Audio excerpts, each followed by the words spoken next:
Bonsoir mesdames et messieurs, chers amis, chers invités, chers internautes de Média France TV. Nous souhaitons la bienvenue à notre émission Sans langue de bois.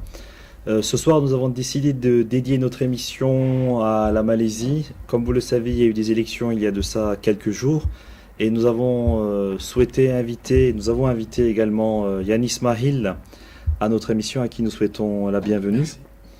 Je pense que j'ai plus besoin de te présenter, que tu es connu et reconnu aujourd'hui en France. Yannis Mahil, comme vous le savez, est un islamologue et il suit le monde musulman de très près, mais notamment deux pays, l'un qui s'appelle la Malaisie et l'autre la Turquie.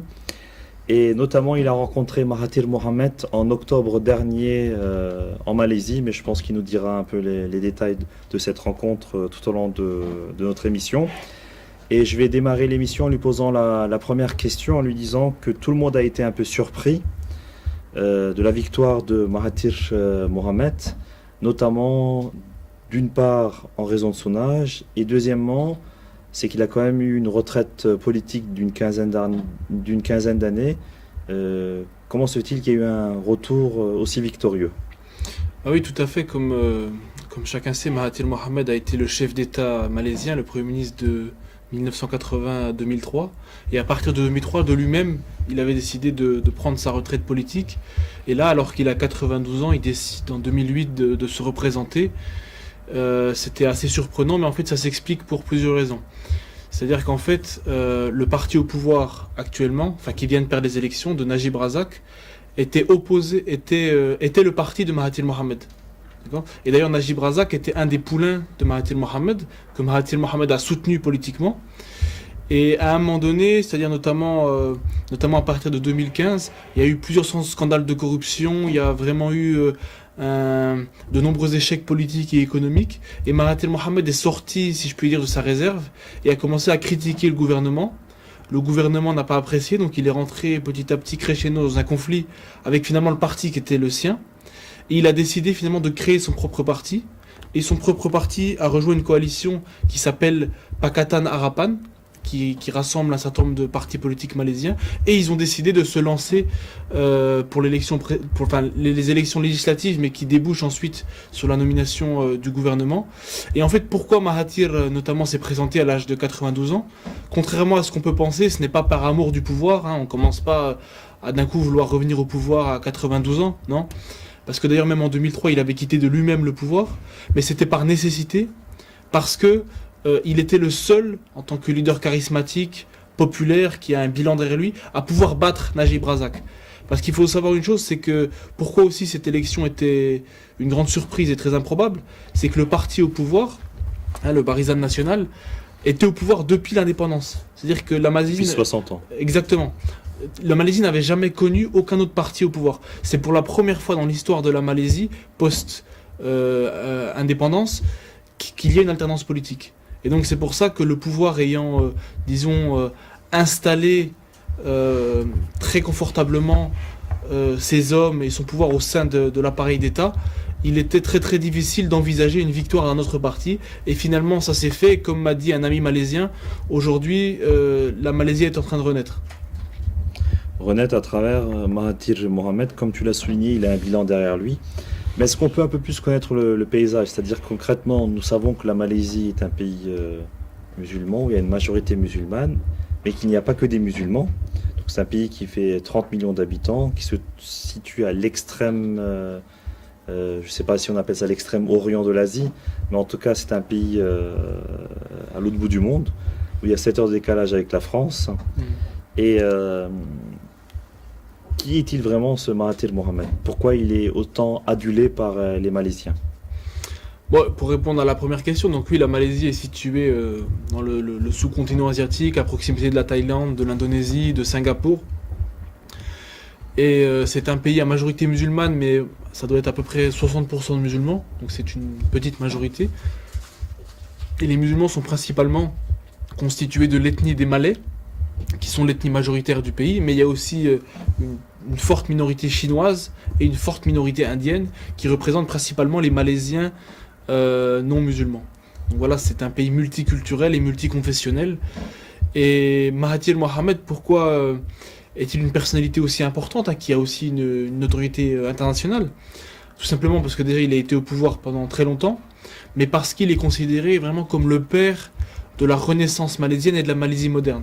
Il est arrivé au pouvoir en 80, la Malaisie était un petit pays pauvre, principalement agricole, et il a transformé sur une vingtaine d'années le pays en une puissance industrielle, en une puissance technologique, avec un niveau de développement assez élevé pour la région. Il a amélioré la condition de vie des Malaisiens, et il y a eu énormément de réalisations sur le plan infrastructurel, politique, économique qui ont été faites sous l'ère Mahathir, et c'était en même temps quelqu'un qui a donné un certain sentiment de fierté à la nation malaisienne parce qu'il avait un discours très souverainiste, très patriote et aussi pro-musulman, qui a aussi donné une fierté à la Malaisie, qui lui a donné une existence sur la scène politique internationale. Et peut-être pour citer quelques réalisations de Mahathir, c'est-à-dire que j'ai parlé de l'industrie, par exemple, à un moment donné, lui, il a fait le constat que la Malaisie était dans l'obligation d'importer des voitures de l'étranger. Proton.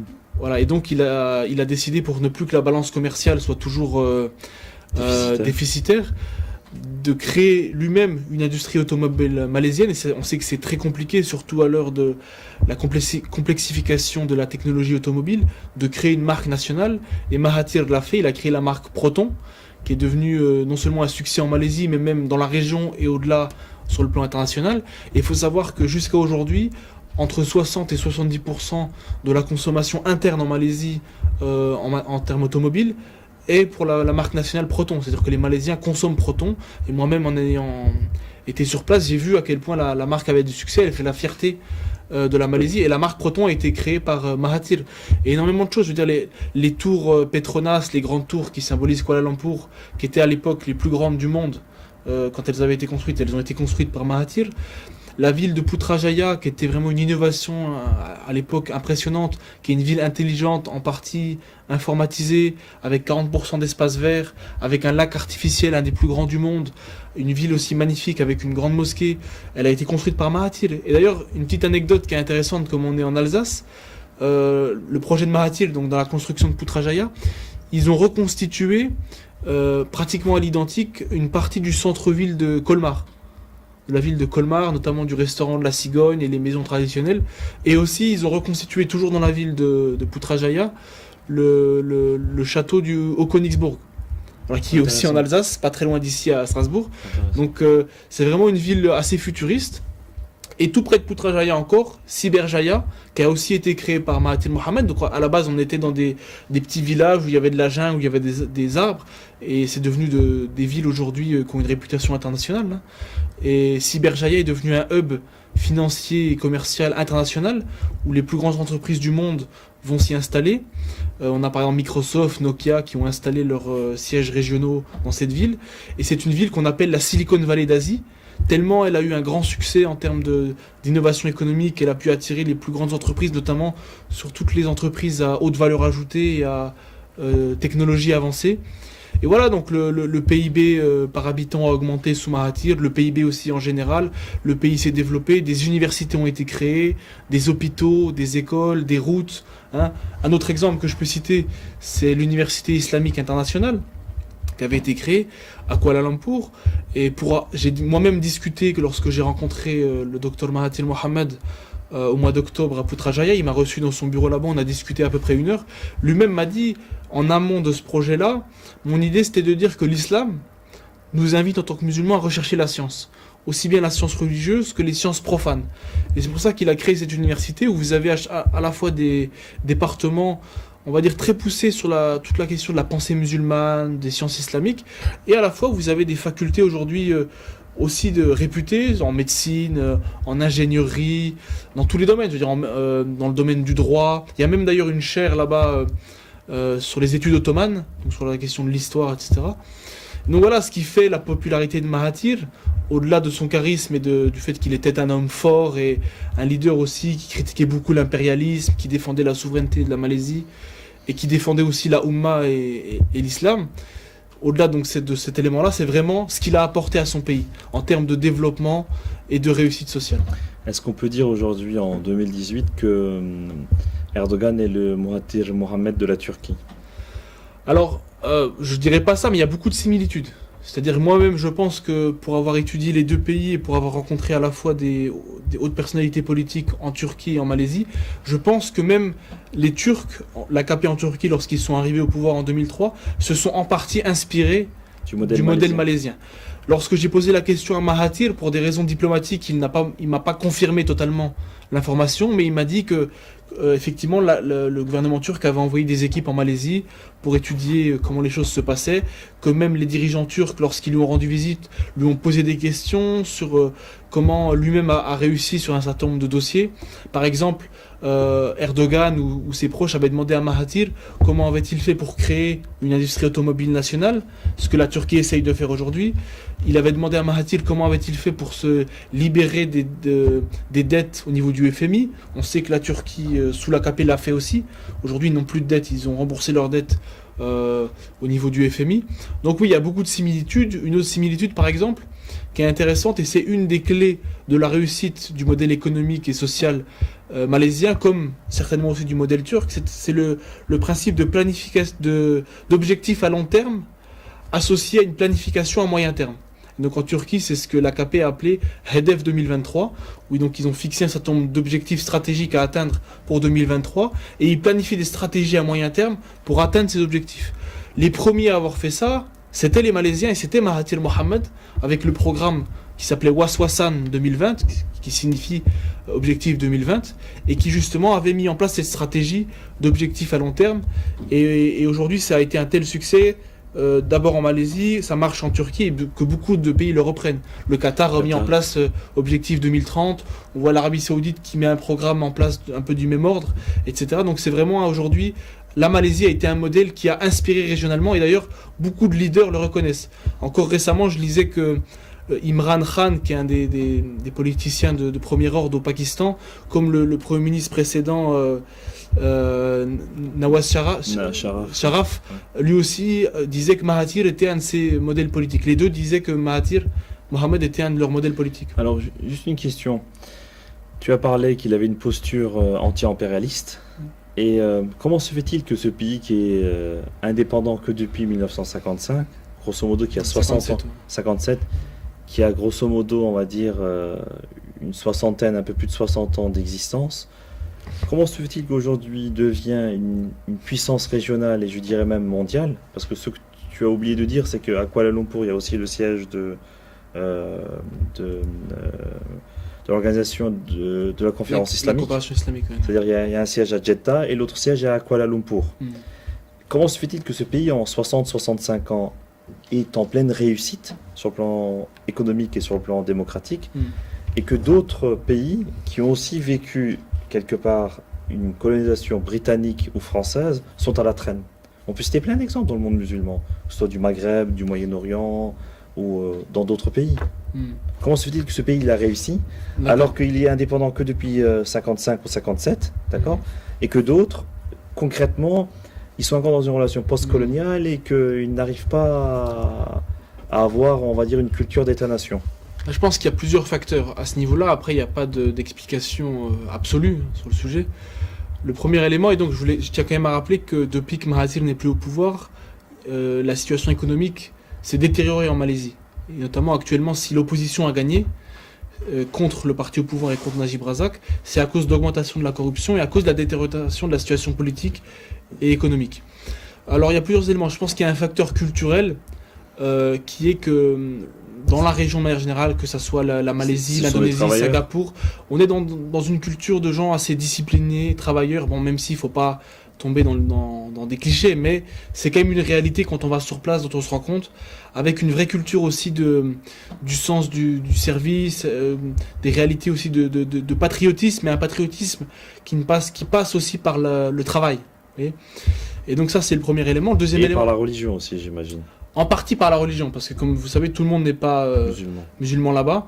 Mais justement, j'avais posé la question à Mahathir Mohamad lorsque je l'ai rencontré. Je lui ai dit, mais comment faire justement pour créer un sentiment d'unité nationale et de patriotisme dans un pays où il y a des non-musulmans, quand on sait aussi que l'islam est un ciment de l'identité en Malaisie et la religion officielle de l'État.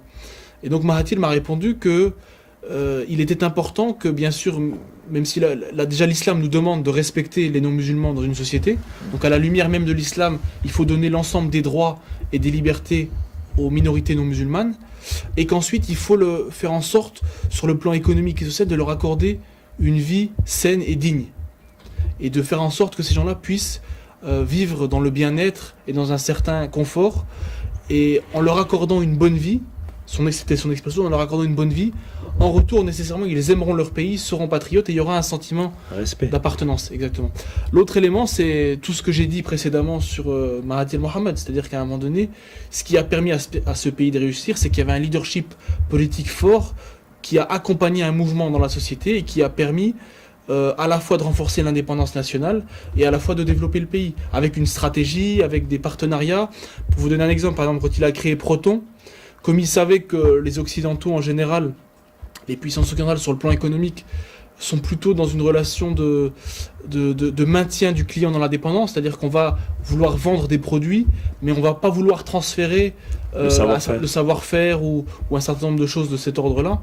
Et donc Mahathir Mohamad, plutôt que de demander l'ensemble du savoir-faire et des pièces nécessaires pour la construction d'une voiture nationale aux entreprises occidentales, il s'est adressé à ses pays frères, comme il les appelle, c'est-à-dire des pays asiatiques de la région, à savoir notamment le Japon, ou la Corée du Sud, qui sont très connus dans le cadre de l'industrie automobile avec Toyota, Hyundai, etc. Et parce qu'il faut savoir que Mahathir, à la fois, il défendait les valeurs islamiques et les valeurs asiatiques. C'est-à-dire, il était quelqu'un qui avait une vision qui inscrivait la Malaisie en tant que puissance asiatique et en tant que puissance musulmane. Il avait vraiment ce double regard, et d'ailleurs on le sait, vous parlez de la notoriété internationale de la Malaisie. Depuis Mahathir et grâce à Mahathir, entre autres, mais en tant que leader, la Malaisie est devenue un des tigres asiatiques, avec les autres pays de la région qui sont considérés vraiment comme des puissances émergentes avec un potentiel énorme. Une dernière question concernant sa coalition. Donc on parle d'un personnage clé dans sa victoire, même si je pense que ce n'est pas le seul élément. On parle d'un monsieur qui s'appelle Anwar Ibrahim, alors qui est emprisonné. C'est un prisonnier politique ou pas, je ne sais pas. Alors c'est quoi cette coalition? Je veux dire, est-ce que c'est une coalition beaucoup plus large autour de sa personnalité? On dit qu'il va être le futur Premier ministre en Malaisie dans les mois ou dans les années à venir. Est-ce que c'est réel ou pas? Oui, alors ça c'est vraiment un élément très intéressant dans l'ordre de l'actualité politique malaisienne. Et moi, pour vous parler, là je parle au-delà de l'analyste, je parle sur le plan personnel, j'ai à la fois de la sympathie pour Mahathir Mohamad et à la fois pour Anwar Ibrahim. Et on sait qu'à la fin des années 90, ils ont eu un conflit personnel tous les deux. Parce qu'à la base, Anwar Ibrahim était un ministre de Mahathir, il a même été vice-premier ministre, et il était pressenti même comme son successeur. Et donc il y a eu un conflit politique, et Anwar Ibrahim s'est ensuite opposé à Mahathir, et il a été emprisonné. Donc bon, il y a des débats là-dessus, parce qu'il a été accusé de corruption, et il a été accusé de sodomie, qui est passible d'emprisonnement là-bas en Malaisie. Mais beaucoup d'observateurs ont dit qu'en fait c'était des prétextes pour finalement emprisonner quelqu'un qui était un opposant gênant. Et ensuite, donc, quand Mahathir n'était plus au pouvoir, quelques années après, Anwar Ibrahim a été libéré, il s'est relancé en politique et il a créé un mouvement qui commençait à avoir vraiment énormément de succès, notamment avec son épouse aussi qui a été très active politiquement. Et Najib Razak, donc le Premier ministre qui vient de perdre les élections, a tout fait pour faire taire Anwar Ibrahim. Et il a été de nouveau emprisonné, encore une fois sous accusation de sodomie en 2015. Et ça, c'est un paradoxe, et finalement, je trouve que c'est quelque chose de très très positif. C'est-à-dire que les deux anciens alliés qui étaient devenus ennemis se sont réconciliés, à savoir Mahathir Mohamad et Anwar Ibrahim. Ouais. Et ça, je trouve que c'est vraiment quelque chose de très positif. Najib, ils se sont déjà réconciliés sur le plan personnel, et ensuite, donc, il y a une alliance politique. Donc, dans la coalition qui a gagné les élections aujourd'hui, vous aviez plusieurs partis. Donc, vous aviez le parti que Mahathir a créé en 2016. Vous aviez le parti de Anwar Ibrahim qui est actuellement dirigé par son épouse, comme lui est emprisonné. Et vous avez ensuite d'autres partis, notamment des partis de centre-gauche et de centre-droit. Et il y a aussi un parti qui à la base qui est issu d'une scission du parti de l'islam politique classique de Malaisie, qui est le PAS. Un peu les frères musulmans. Un peu les frères musulmans, c'est-à-dire qu'au début ils étaient dans l'alliance avant que Mahathir ne soit dedans. Ensuite, pour différentes raisons, donc ils se sont retirés, mais il y a une partie donc du PAS qui ont créé leur propre parti et qui ont rejoint la coalition, donc il faisait partie de cette coalition-là. Donc c'est une coalition assez large, on a vraiment un spectre important disons des partis politiques malaisiens qui sont présents dans ce mouvement-là. Et les deux figures effectivement de ce mouvement d'opposition étaient Mahathir Mohamad et Anwar Ibrahim. Et Mahathir Mohamad étant très âgé et sachant lui-même qu'il ne va pas durer encore bien longtemps, hein, même si on lui souhaite une longue vie, bien évidemment, son successeur sera naturellement Anwar Ibrahim. Et il s'est engagé, dès qu'il a gagné les élections, il l'a affirmé publiquement, que Anwar Ibrahim serait non seulement libéré, mais qu'il serait pardonné. Le sultan a confirmé l'information, donc prochainement, on ne sait pas exactement quand, Anwar Ibrahim sera libéré, il fera son grand retour sur la scène politique. Il sera certainement... Il a quel âge, Anwar Ibrahim? Alors, il est plus jeune que Mahathir, je ne connais pas son âge exact, mais il est plus jeune que Mahathir. À peu près, d'après toi? Je crois qu'il doit être autour maintenant de 70 ans. D'accord. Et donc, il sera très certainement vice-premier ministre, et ensuite, il prendra la succession de Mahathir et il sera premier ministre, et ça sera parce que ça sera... certainement donc le futur chef d'État, et je pense même qu'il gagnera des futures élections. Ça c'est bien sûr un pronostic, parce que Anwar Ibrahim est une personnalité forte, populaire, c'est un intellectuel, c'est quelqu'un qui a une vraie vision, c'est quelqu'un qui, quand il était ministre des Finances sous Mahathir, a aussi beaucoup contribué au développement de la Malaisie. J'imagine. Et aujourd'hui, en plus avec l'approbation de Mahathir, les choses ne peuvent qu'aller positivement pour lui. Et je souhaite toute la réussite à la fois à Mahathir et à la fois à Anwar Ibrahim et à la Malaisie tout entière. Parce qu'aujourd'hui, ce qui s'est passé, l'alternance politique, le renouveau actuel est vraiment porteur d'espoir pour le peuple malaisien. Et moi, des amis malaisiens me l'ont dit ces derniers jours. Et on espère justement à la fois sur le plan économique, politique et sur le plan de la scène politique régionale, que les choses iront de mieux en mieux pour la Malaisie. En tout cas, à t'entendre parler, on sent que tu es très intéressé par la Malaisie. Tu le dis avec beaucoup de passion et beaucoup de plaisir. Et en tout cas, j'espère que nos internautes, nos téléspectateurs t'ont aussi écouté avec beaucoup de plaisir. C'est un pays que j'apprécie beaucoup parce que déjà, quand on le visite, c'est un pays magnifique. Il fait partie des pays musulmans qui ont atteint un assez haut niveau de développement, un peu avec l'Indonésie, avec la Turquie. Et donc, ils font partie des pays où le Qatar et certains autres pays, mais qui, pour d'autres raisons, là, c'est plus lié aux ressources naturelles. Alors que la Malaisie, par exemple, c'est vraiment lié à leur travail. Ils n'ont ni pétrole ni gaz. C'est vraiment lié à une vraie stratégie, une vraie vision, qu'ils ont réussi à construire une économie solide. Et peut-être qu'il t'appellera pour être son conseiller, on ne sait jamais. Ça, je pense pas. En tout cas, quand moi je l'ai rencontré et qu'il m'a accueilli dans son bureau au mois d'octobre et j'ai eu le plaisir d'échanger avec lui, avec Mahathir Mohamad, à ce moment-là, il n'avait pas encore annoncé sa candidature. Ça a été acté, je crois, au mois de janvier. Mais jamais je n'aurais imaginé à ce moment-là, alors qu'il était en retraite depuis 2003, qu'il a 93 ans, que 6 mois plus tard, il redeviendrait chef d'État. C'était une grande surprise pour moi. En fait, c'est ta baraka, c'est grâce à ta visite que...